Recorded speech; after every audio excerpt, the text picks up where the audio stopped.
So ఇక్కడ మీరు books మీద ఎంవీఆర్ అని చూస్తే మీకు అర్థమవుతుంది కదా, వీళ్ళ ఓన్ మ్యానుఫ్యాక్చరింగ్స్ అనమాట బుక్స్. కానీ ఇదే ఎంవీఆర్ షాప్ వాళ్ళది కూడా నేను ఇందాక చూపించిన స్టేషనరీస్ అనమాట. నేను నా లాస్ట్ షార్ట్లో చూపించాను. స్టేషనరీ కూడా ఉంటాయి వీళ్ళ దగ్గర అండ్ బుక్స్ కూడా ఉంటాయి అనమాట. బుక్స్ వచ్చేసి వాళ్ళ ఓన్ మ్యానుఫ్యాక్చరింగ్, చాలా హోల్సేల్ రేట్కి వస్తున్నాయి. ఇప్పుడు పిల్లలకి మనం బయట ట్యూషన్ బుక్స్ కొనాలంటే ఒక్కొక్కటి అరౌండ్ 40 రూపీస్ 45 రూపీస్ అలా ఉంటున్నాయి. ఇంకా మీరు ఇంకా బ్రాండెడ్ చెప్పుకోవాలంటే ఇంకా చాలా రేట్ ఉంటున్నాయి. సో నేను చాలా తక్కువ రేటుకి తీసుకున్నాను వీళ్ళ దగ్గర. అరౌండ్ 30 రూపీస్ 25 రూపీస్ నుంచి స్టార్టింగ్ ఉన్నాయన్నమాట. ఇలా కాపీ రైటింగ్ బుక్స్ కూడా ఉన్నాయి. మీకు కావాల్సినవి ఆల్మోస్ట్ చాలా ఉన్నాయి వాళ్ళ దగ్గర.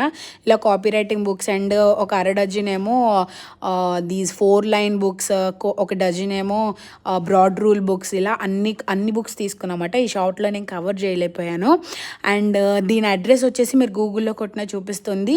And this is MVR stationery అనమాట. ఇప్పటి నుండి కాదు, నేను ఎప్పటి నుండో వీళ్ళ దగ్గర కొన్నాను. ప్లీజ్